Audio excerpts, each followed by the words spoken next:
السلام علیکم اسٹوڈینٹ، شروع کر رہی ہوں نالندہ اوپن یونیورسٹی ایم اے اردو پارٹ 1 کا پیپر 3، یعنی پیپر 3 آلریڈی شروع ہو چکا ہے، ایک چیپٹر جو ہے ایک مکمل بھی ہو چکا ہے، کمپلیٹ ہو چکا ہے۔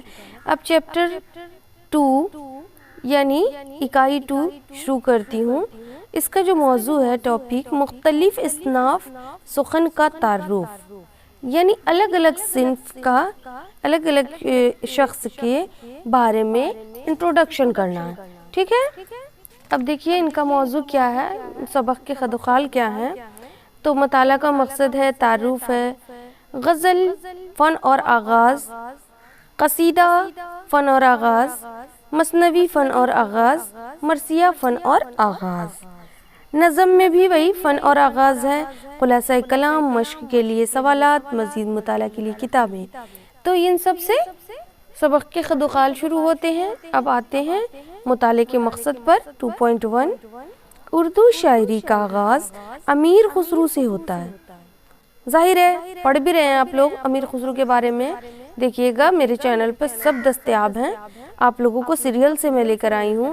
اگر آپ لوگ سبسکرائب کیے ہوں گے میرے چینل کو، بیل آئیکن جو ہے آل پہ پریس کیے ہوں گے، اور اوپر سے ڈسکرپشن میں آپ کو ہر طرح کے مہیا کرا چکی ہوں، مطلب آپ لوگوں کو مل جائے گا ویڈیو، ادر سبھی ویڈیو کو آپ لوگ جا کے اس چینل پہ پوری مکمل جانکاری حاصل کر سکتے ہیں، ٹھیک ہے۔ تو شروع کرتی ہوں۔ اردو شاعری کا آغاز امیر خسرو سے ہوتا ہے۔ خسرو نے گنگا جمنی تہذیب کے پروردہ اردو زبان میں غزلیں بھی کہی ہیں اور دوہے، پہیلیاں یا کہ مکرنیاں بھی۔ اس کے بعد اردو شاعری مختلف اصناف سخن کے اعتبار سے الگ الگ فروغ پاتی ہے۔ الگ الگ کیا ہوتی ہے؟ یعنی ڈیولپ کرتی ہے، فروغ پاتی ہے، چونکہ زبان کا ارتقاء غیر منقسم ہے، ہندوستان کے مختلف علاقوں میں ہوا ہے، اس لیے کوئی خاص صنف سخن کسی خاص علاقے تک محدود نہیں رہی۔ یہ ضرور ہے کہ کسی ایک صنف شاعری کو شمالی ہند میں زیادہ سرپرستی حاصل ہوئی ہے تو دوسری کو جنوبی ہند میں۔ اصناف سخن کے بنیادی خد و خال بھی ترمیم و اضافے کے مرحلوں سے گزرتے رہے ہیں، مگر بالآخر ہر صنف سخن کا اپنا ایک فارم اور بنیادی ڈھانچہ تیار ہوا ہے، جس کی مجموعی طور پر شعراء نے پابندی کی ہے۔ پیش نظر مطالعے کا مقصد اردو میں مروج مختلف اصناف شاعری، مثلاً غزل، مثنوی، مرثیہ اور نظم نگاری کی بنیادی اصولوں اور فنی لوازمات سے واقفیت حاصل کرنا ہے۔ یعنی آپ کو غزل، مثنوی، مرثیہ، نظم نگاری سبھی کی جانکاری سے روشناس ہونا ہے، ٹھیک ہے۔ 2.2 ہے تعارف۔ تعارف کیا ہے دیکھیے گا، اردو شاعری کی مختلف صورتوں، صنفوں پر فارسی شاعری کے اثرات کا آسانی سے اندازہ لگایا جا سکتا ہے۔ یہ تو آپ کو پتہ ہی ہے کہ قدیم اردو جو شاعری دیکھتے ہیں اس میں آپ کو ہندوستانی زبان، فارسی زبان، ساری زبانیں ملتی ہیں اور مختلف طریقے سے پیش کیا گیا ہے۔ اس کے باوجود اردو شاعری کے مختلف صنفوں کا فنی جائزہ یہ احساس دلاتا ہے کہ مقامی ضرورتوں اور اثرات کے تحت ہر صنف سخن کے فنی ڈھانچے کی تشکیل میں خاصا وقت لگا ہے نا، یعنی وقت لگا ہے، ایسے نہیں یہاں تک پہنچی ہے ہماری زبان، اوکے، شاعری ہو یا پھر نثر نگاری۔ بدلتے ہوئے وقت کے ساتھ کم و بیش ہر صنف شاعری کے فن اور اجزاء ترکیبی کے سلسلے میں تجربات کیے گئے ہیں۔ موضوع کے سطح پر بھی دیکھا جائے تو صنف غزل ہو یا مثنوی، مرثیہ ہو یا قصیدہ، کہیں نہ کہیں تبدیلیاں آتی رہی ہیں۔ ایسے میں یہ ضروری ہو جاتا ہے کہ کسی بھی صنف سخن کے بنیادی فنی لوازمات اور مزاج سے آشنائی حاصل کی جائے۔ مثال کے طور پر مرثیے کا فارم خاصا تبدیل ہوتا رہا ہے، مگر مستند مرثیہ نگاروں نے مسدس کے فارم میں ہی مرثیے لکھے ہیں۔ اسی طرح خسرو سے لے کر عہد حاضر تک اردو غزل میں فکری اور فنی سطح پر بہت سارے تجربے کیے گئے ہیں۔ اب غزل حکایت بیار گفتن نہیں ہے، اب غزل ردیف قافیہ کی پابندی سے بھی آزاد ہونا چاہتی ہے۔ آزاد غزل کا تجربہ تو سامنے کی چیز ہے، اور بھی تجربے ہو رہے ہیں۔ اردو شاعری میں ملکی اور غیر ملکی زبانوں کے اثرات سے نئی نئی اصناف بھی شامل ہو رہی ہیں۔ یہاں ممکن نہیں کہ دوہے، ہائیکو یا ترائلے وغیرہ کے فن پر روشنی ڈالی جائے۔ رباعیات و قطعات کا ایک بڑا سرمایہ اردو میں ملتا ہے، مگر ان کے فنی مطالعے کے بھی یہاں گنجائش نہیں۔ البتہ اردو شاعری کی 5 اہم اصناف کے فن اور آغاز سے آشنائی ممکن ہے۔ کون کون دیکھ لیجئے گا، البتہ اردو شاعری کے 5 اہم اصناف کے فن ہے نا۔ تو دیکھیے کیا ہے، یہ بات ذہن میں رہنی چاہیے کہ اصناف سخن فارسی زبان بعض عربی زبان میں بھی موجود رہی ہے، مگر یہاں اردو کے حوالے سے گفتگو کی جائے گی۔ 2.3 ہے غزل فن اور آغاز، ہے نا۔ فن اور آغاز کیا بتاتا ہے، دیکھیے گا۔ اردو میں غزل فارسی سے آئی ہے، دیکھیے اس کو پوائنٹ آؤٹ کیجئے گا آپ لوگ۔ اردو غزل جو ہے کہاں سے آئی ہے، فارسی سے، مگر غور کیا جائے تو اندازہ ہوگا کہ صنف غزل کا آغاز سب سے پہلے عربی شاعری میں ہوا ہے۔ یہ بھی بات سوچنے والی بات ہے کہ اگر ریسرچ کرنے پر ظاہر ہوتا ہے کہ عربی شاعری میں ہوا ہے۔ عربی کے طویل قصیدوں کا تمہیدی حصہ جس میں زیادہ تر عشق محبت کی باتیں تھی غزل کہا جاتا تھا۔ کیا کہا جاتا تھا؟ غزل کہا جاتا تھا۔ رفتہ رفتہ یہ ایک الگ صنف شاعری بن گئی۔ فارسی والوں نے اس کو لذیذ تر بنا دیا اور اس میں اتنی رنگینیاں بھر دیں کہ انہیں ایجاد کردہ صنف سخن معلوم ہونے لگی۔ بہرحال اپنے موضوعات اور مواد کی مناسبت سے فارسی میں غزل حکایت بیار گفتن بنی رہی، اور اسی اعتبار سے اردو لغت میں غزل کے معنی عورتوں سے گفتگو کرنا بیان کیے جاتے ہیں۔ یعنی جتنی لطافت، جتنی حسن، جتنی دل آویزی سے پیش کی گئی ہے غزل، تو اس کا مطلب ہے عورتوں سے گفتگو کرنا، ٹھیک ہے۔ فرہنگ آصفیہ جلد 2 صفحہ نمبر 1394 میں لکھا ہے، معشوق یا اپنے محبوب کے ساتھ کھیلنا، عورتوں کے ساتھ بات چیت، جوانی اور ہم صحبتی کا ذکر، عورتوں کے عشق کا تذکرہ آگے درج ہے۔ تو سمجھ رہے ہوں گے آپ لوگ، یہاں پر تو صاف لفظوں میں پیش کیا گیا ہے نا، وہ باتیں جو عورتوں کے عشق یا ان کے وصف میں بیان کی جائیں۔ اصطلاح میں وہ نظم جس میں حسن و جمال، فراق و وصال، عشق و فریفتگی، شراب و کباب، فنا و معرفت وغیرہ کا ذکر یا حجت، نصیحت وغیرہ ہو، یا وہ نظم جس میں عشق، وصال و فراق کے خیالات کو وصیت دے کر دل کے ارمان یا غم کا بخار نکالے۔ غزل کے اشعار کم از کم 5 اور کثرت میں لا انتہا ہو سکتے ہیں، مگر طاق ہونا شرط ہے۔ یعنی اس میں بہت سارے اصول ہوتے ہیں غزل میں، بہر ضروری ہوتا ہے، وزن ہونا چاہیے، اور ساتھ ہی ساتھ قافیہ ردیف کا ہر طریقے سے دھیان ہونا چاہیے۔ پھر مقطع میں جو مقطع کا شعر ہوتا ہے جس میں شاعر اپنا تخلص دیتا ہے، اس پر بھی ہونا چاہیے۔ ویسے کچھ لوگ اپنا تخلص نہ بھی دیتے ہیں تو اس سے کوئی دقت نہیں ہے، لیکن بہر وزن تو لازمی ہے، قافیہ ردیف کے بنا بھی مکمل نہیں ہوتا ہے۔ ہر چیز کی ایک لیمٹ ہے۔ یہ جو ہے غزل کی خصوصیات ہے، کم سے کم جو ہے 5 اشعار کا ایک غزل ہوتا ہے، اور زیادہ سے زیادہ تو آپ کو بہت سارے آپ اشعار لکھ سکتے ہیں، لیکن 5 اشعار سے کم کا غزل نہیں کہلاتا، اوکے۔ فیروز الالغات میں اس کے علاوہ ایک دوسرا معنی بھی درج ہے، یعنی نظم کی ایک صنف جس میں عشق محبت کا ذکر ہوتا ہے۔ غزل کا ہر شعر جدا گانا مضمون کا حامل ہوتا ہے۔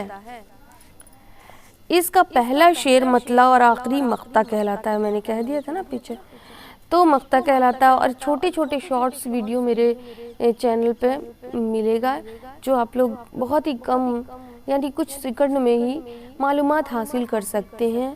ویسے تو ہر بک میں بھی اویلیبل ہوگا اور آپ لوگوں کو علم بھی ہوگا. اوکے. غزل کی صنفی حیثیت کے حوالے سے آج بھی یہی آراء دہرائی جاتی ہے اور اس میں شک نہیں کہ غزل کا فن اپنے ابتدائی دور میں انہی نکات سے عبارت تھا. عورتوں سے گفتگو کرنا، ان کے حسن و جمال سے ریلیٹڈ متعلق کچھ کہنا، اور وہ بھی اس انداز میں کہ ہر شعر معنوی اعتبار سے الگ ہو اور مطلع و مقطع کے ساتھ اشعار کی مجموعی تعداد 5 سے کم نہ ہو اور طاق ہو. یہ تمام شرائط فکری و فنی سطح پر اردو غزل کا ایک ابتدائی مزاج متعین کرتی رہی ہیں. مگر زمانے کے حالات بدلے ہیں. نہ صرف عشق محبت کے تصور میں تبدیلی آئی ہے بلکہ عشق کے علاوہ بھی بہت سارے موضوعات زندگی اور سماج کا ناگزیر حصہ بن گئے ہیں. کل کا شاعر اگر یہ کہتا تھا کہ دیکھیے گا یہاں پر شاعری بھی ہوئی ہے.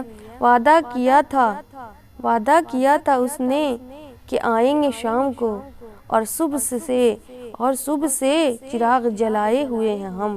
تو آج کا غزل گو شاعر کیا کہتا ہے دیکھیے گا. کسی کی یاد میں دہلیز پہ دیے نہ رکھو، کیواڑ سوکھی ہوئی لکڑیوں کے ہوتے ہیں. مطلب کہ یہاں پر بتائی گئی ہے قدیم کے پچھلے دور کے شاعر، کل کے شاعر، کہ ان کے لیے ہم جو ہے صبح سے چراغ جلائے ہوئے ہیں. عشق میں اتنے اندھے ہو چکے ہیں کہ دین کا خبر نہیں، رات کی خبر نہیں، کچھ بھی نہیں. لیکن اب جو ہے ہوش کے ناخن عشق میں بھی لینے پڑتے ہیں. تو ہوش کے ناخن کیا لینے پڑتے ہیں کہ آپ کو کسی کی یاد میں دہلیز پہ دیے نہ رکھو، کیونکہ ہماری جو کیواڑ ہے وہ سوکھی لکڑیوں کی ہے. یعنی مثال دی گئی ہے، یہ خاص سوکھی لکڑیوں کی نہیں بلکہ حالات پر ڈیپینڈ ہے کہ انسان عشق میں اتنا اندھا نہ ہو جائے کہ دین و دنیا سے غافل ہو جائے، خود ہوش حواس نہ رہے. عشق کرو لیکن ہوش حواس کے ساتھ، انسان کی پرکھ کے ساتھ، ہے نا. یہاں پر یہ بات کا واضح ہونا ضروری ہوا ہے. یہ نہیں کہ سیدھے زبان سے آپ سمجھ جائیے کہ مطلب یہ ہے، مطلب اس کی کچھ اور ہے کہ لوگ پہلے عشق میں اندھے دین دنیا سب کھو جاتے تھے، لیکن اب جو ہے عشق کرتے ہیں تو کہتے ہیں نا کہ اب کے دور میں عشق بھی ایک پولیٹیشین ہو گیا ہے، سیاسی ہو گیا ہے. اس میں بھی اپنا مطلب اور اپنی اچھائی و برائی اور ہوش و خرد کے ساتھ کام لینا ضروری ہوتا ہے. بہت سے باتوں میں ضروری بھی ہے. ایسا نہیں ہے کہ انسان اگر کسی سے دل لگا بیٹھے تو اپنی دنیا برباد کر دے، اپنی خوشی کو داؤ پہ لگا دے. حقیقت میں جو یہ غزل شاعری ہوتی ہے، محبت کہتے ہیں نا، وہ کتابی باتیں ہی ہوتی ہیں. حقیقی زندگی میں اگر اتنا زیادہ دلچسپی لے یا انسان تو ان کے ساتھ نقصان دہ ثابت ہو سکتا ہے نا. دیکھیے آگے کیا ہے. غالب کا عشق محض ایک نمونہ ہے.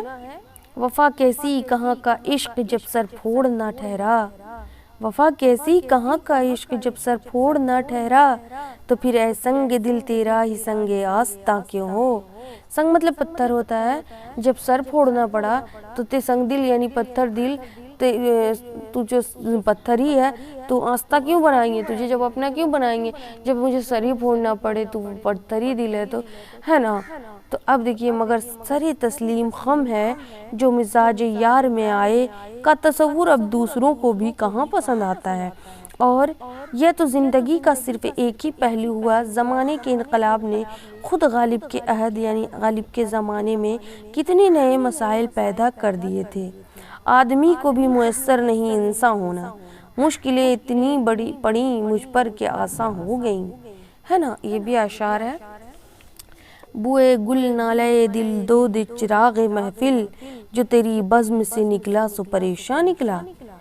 جیسے بیانات غزل کے بدلتے ہوئے فکری مزاج کا نقطۂ آغاز ہیں، اور اب ان بیانات کے بعد بھی ایک صدی گزر چکی ہے.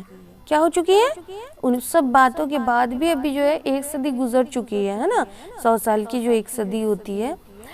ایسے میں غزل نے بھی زمانے کا ساتھ دیتے ہوئے فکری اور موضوعاتی سطح پر اپنے آپ کو حسن عشق کے حدوں سے باہر نکالا ہے. کیا کیا ہے؟ حسن عشق نے اپنے آپ کو حدوں سے باہر نکال لیا ہے. یہی اس کی مقبولیت کا سبب بھی ہے. گرچہ فنی سطح پر بھی کچھ تجربے ہوئے ہیں مگر انہیں بہت کم مقبولیت ملی ہے. اس لیے دور حاضر میں اردو غزل کی تعریف کرنا چاہیں تو کہہ سکتے ہیں کہ غزل وہ صنف شاعری ہے جس میں حسن، عشق، تصوف، اخلاق اور فلسفہ وغیرہ سے متعلق ہر طرح کے مضامین بیان ہوتے ہیں۔ ہر شعر معنوی اعتبار سے جدا گانا ہوتا ہے، مگر ہم قافیہ، ہم ردیف اور ہم وزن ہوتا ہے نا۔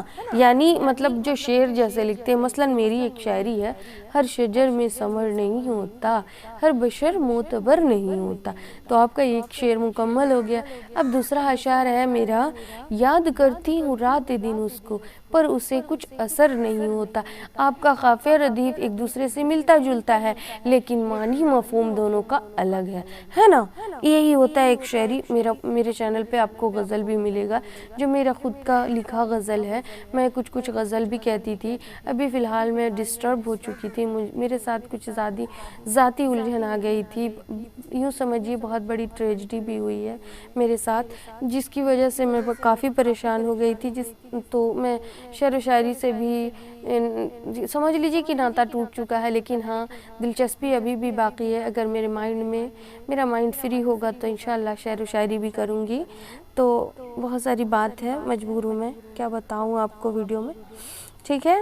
تو اس طرح کے آپ کو حاصل ہوتی ہے، یعنی کہاں پڑھ رہی تھی، تو موضوعات عشق بھی زمانے دیتے ہیں اس کو کرنا۔ دور حاضر میں اردو کی غزل کی تعریف کرنا چاہیں تو کہہ سکتے ہیں کہ غزل وہ صنف شاعری ہے جس میں حسن، عشق، تصوف، اخلاق اور فلسفہ وغیرہ سے متعلق ہر طرح کے مضامین بیان ہوتے ہیں۔